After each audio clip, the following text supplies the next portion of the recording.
के लोकप्रिय सांसद और पूर्व केंद्रीय मंत्री आदरणीय फग्गन सिंह कुलस्ते जी का बहुत आभार व्यक्त करना चाहूंगा। आज मैं पहली बार अपने 35 साल के राजनीतिक जीवन में जनजाति समाज के जनप्रतिनिधियों का इतने बड़े कुंभ में पहली बार मैं शामिल हुआ हूं। मुझे बहुत अच्छा आज लग रहा है। इससे बड़े बड़े बहुत कार्यक्रम अटेंड किए हैं, लेकिन जनजातीय समाज का इतना बड़ा कुंभ में पहली बार शामिल होने का हमको अवसर मिला है और आज बड़ा अच्छा लगा। यहाँ पर आते के साथ हम लोग बगल के गांव में वहां पर देवी देवताओं का पूजा किए हैं, उनका आशीर्वाद लिए हैं। और जब भी हम मध्य प्रदेश आते हैं तो जैसा आर्य जी बता रहे थे कि मध्य प्रदेश बड़ा भाई तो छत्तीसगढ़ छोटा भाई, तो मध्य प्रदेश आते हैं तो ऐसा लगता है कि अपने बड़े भैया और भाभी के घर में आए हैं, बड़े भैया भाभी के गांव में आए हैं, ऐसा लगता है। और बड़ा अपनत्व आप लोगों का स्नेह मिलता है। 25 साल हुआ है हम लोगों को मध्य प्रदेश से अलग हुए और 1 नवंबर 2000 में हमारा छत्तीसगढ़ राज्य मध्य प्रदेश से अलग हुआ और श्रद्धेय अटल बिहारी वाजपेयी जी जो इस देश के प्रधानमंत्री हुए, वो हमारे छत्तीसगढ़ राज्य के निर्माता भी हैं। तो बड़ा अच्छा लगता है आप लोगों के बीच में आकर, आप लोगों से मुलाकात करके, आप लोगों का दर्शन लाभ करके।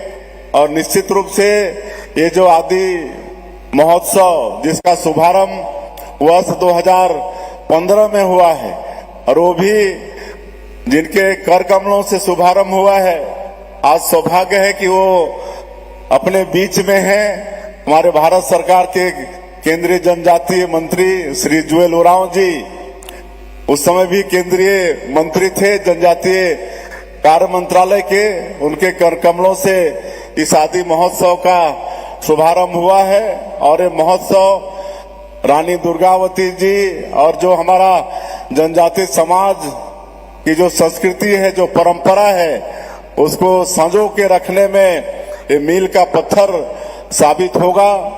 और हम चाहेंगे कि ये आदि महोत्सव आगे और भव्य रूप ले। और जिस तरह से हमारे आदरणीय जुएल जी भी, फग्गन सिंह जी भी, संपतिया जी भी अपने उद्बोधन में बताए हैं कि कैसे इस जगह का विकास हुआ है।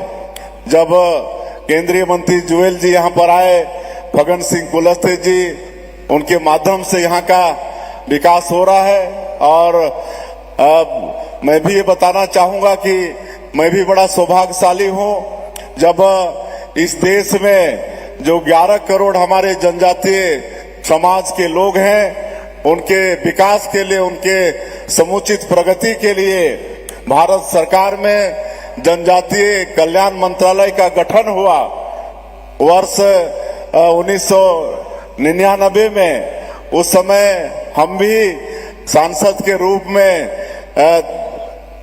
इस देश की संसद में थे और पहली बार जब आदिम जाति कल्याण मंत्रालय का गठन भारत सरकार में हुआ तो आज जो कैबिनेट और राज्य मंत्री के रूप में जो जनजातीय कार्य मंत्रालय में थे, दोनों आज यहाँ पर मौजूद हैं। श्री जुएल भाई पहला आदिम जाति कल्याण मंत्रालय के गठन के बाद वो पहला वो मंत्री थे और राज्य मंत्री के रूप में आपके इस क्षेत्र के लोकप्रिय सांसद फग्गन सिंह कुलस्ते जी वो राज्य मंत्री थे। तो आदरणीय जुएल भाई जी का लोकसभा क्षेत्र हमारे क्षेत्र से लगा हुआ है, एकदम सटा हुआ है। रायगढ़ संसदीय क्षेत्र से ही इनका सुंदरगढ़ लोकसभा क्षेत्र लगा हुआ है। और जब ये पहली बार ट्राइबल मंत्री बने तो ये दोनों का हमको बड़े भाई जैसा उनका प्यार हमको छोटे भाई के रूप में हमेशा से मिलता रहा है। उस समय हमारा वो संसदीय क्षेत्र भी पहली बार हम बने थे तो बहुत वहां पर कठिनाइयां थी। नदी नाले में पुल नहीं था, एक तो हमारा गांव है वहीं पर बहुत चौड़ी नदी थी, लोग बोलते थे कि ये सब नदी में तो पुल का बनना संभव ही नहीं है, लेकिन जब हम इसकी मांग आदरणीय जुएल भाई के सामने में रखे तो तुरंत उसकी स्वीकृति दिए और उसके भूमि पूजन में भी हमारे गांव में आए थे और आज वो कई करोड़ का पुल बन के तैयार है। और एक पुल ही नहीं, बहुत सारे पुल पुलिया आदिम जाति कल्याण मंत्रालय से उन्होंने दिया और हमको बोलते हैं यार विष्णु तुम पैसा जितना चाहो ले जाओ, लेकिन मतलब जो उसका प्रोसीजर है उसके थ्रू आओ।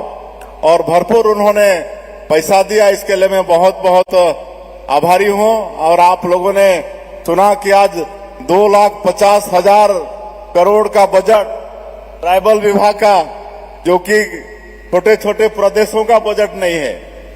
हमारे छत्तीसगढ़ का भी बजट उतना नहीं है जितना ट्राइबल मंत्रालय का बजट है।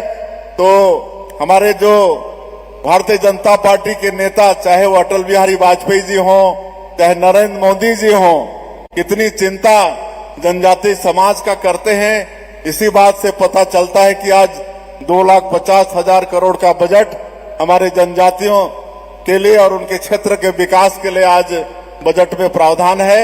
ये हम लोग के लिए सौभाग्य की बात है। और जहां तक ये गोंडवाना की बात है, इनका इतिहास बहुत समृद्धशाली रहा है। 1500 वर्षों तक इस देश में गोंडवाना का राज रहा है। आज हमारे यहाँ हमारे रायगढ़ के राजा देवेंद्र प्रताप सिंह, ये भी राज परिवार से है। और इनके परिवार में भी एक राजा चक्रधर सिंह हुए, महान संगीत मतलब सम्राट, संगीत सम्राट के नाम से विख्यात हुए। और इतना वो संगीत के वो ज्ञाता थे, तबला के इतने ज्ञाता थे कि उसमें वो एक साहित्य लिखे हैं 32 किलो का। क्यों राजा साहब 32 किलो का साहित्य लिखे हो खाली तबला वादन पर। और ऐसा कहते हैं कि जब वो तबला वादन में लीन हो जाते थे तो दिन में भी चिड़िया चहचहाने लगते थे और बारिश हो जाती थी। ऐसा संगीत के सम्राट थे आपके देवेंद्र प्रताप सिंह के पूर्वज राजा चक्रधर सिंह। तो ऐसा मतलब गोंडवाना ये समाज का इतिहास रहा है। रानी दुर्गावती जी जो अपनी मातृभूमि के लिए बलिदान हो गई, तो ऐसा बहुत समृद्धशाली इतिहास गोंडवाना समाज का रहा है। यहाँ पर हमारे छत्तीसगढ़ से भोजराज नाग जी, ये भी गोंड समाज के गौरव हैं, हमारे कांकेर के ये सांसद हैं। तो इस तरह से बहुत ही समृद्धशाली ये गोंडवाना समाज का इतिहास रहा है। और आप लोगों के बीच में आकर वास्तव में बड़ी हम लोगों को खुशी हुई है। और आज हम लोग का सौभाग्य है कि जिस तरह से जुएल भाई बोल रहे थे कि हमारे जनजातीय समाज का गौरव बढ़ाने का काम अटल बिहारी वाजपेयी जी ने किया। पहली बार जनजातीय कल्याण मंत्रालय का गठन उन्होंने भारत सरकार में किया। आज नरेंद्र मोदी जी प्रधानमंत्री हैं, तो देश का सर्वोच्च पद है महामहिम राष्ट्रपति का, आज उसमें हमारे समाज की एक बहन श्रीमती द्रौपदी मुर्मू विराजमान है। इससे और सौभाग्य की बात क्या हो सकता है। आज जो बिरसा मुंडा, भगवान बिरसा मुंडा झारखंड से हुए, जहां से समीर उरांव जी आते हैं, उन्होंने भी अंग्रेजों के साथ बहुत कम उम्र में 25 साल की उम्र में लड़कर वो शहीद हुए। आज हमारे आदरणीय प्रधानमंत्री जी उनके जन्मदिन को जनजातीय गौरव दिवस के रूप में घोषित किया है 15 नवंबर को, जो पूरे देश में हम लोग ट्राइबल क्षेत्र में और पूरा देश जनजातीय गौरव दिवस के रूप में मनाता है। आज धरती आबा ग्राम उत्कर्ष योजना 80,000 करोड़, और जुएल भाई बता रहे थे कि 63,000 गांव उस योजना के तहत हमारे देश का शामिल है। आप समझ सकते हैं, वैसे तो और भी सरकारी योजना का लाभ हमारे जनजाति भाइयों को मिल रहा है, चाहे वो प्रधानमंत्री ग्राम सड़क योजना हो, या घर घर बिजली पहुंचाने का सौभाग्य योजना हो, या घर घर नल द्वारा पानी पहुंचाने का नरेंद्र मोदी जी का ये जल जीवन मिशन हो, लेकिन ये धरती आबा योजना, ये सब अलग से संसाधन भारत सरकार की तरफ से है। अब हमारा जो आदिवासी बाहुल क्षेत्र है वहां कोई भी विकास का काम रुकने वाला नहीं। और विशेष पिछड़ी जनजाति के लोग हैं जो राष्ट्रपति के दत्तक पुत्र कहे जाते हैं, उनके लिए पीएम जनमन योजना है, वो भी कई हजार करोड़ बजट का है। और आज छत्तीसगढ़ में भी हमारे 5 तरह के कोरवा, बिरहोर, बैगा, कमार, अबुझमाड़िया ऐसे विशेष पिछड़ी जनजाति समाज में आते हैं। तो आज ये पीएम जनमन योजना के माध्यम से उनका जो बसाहट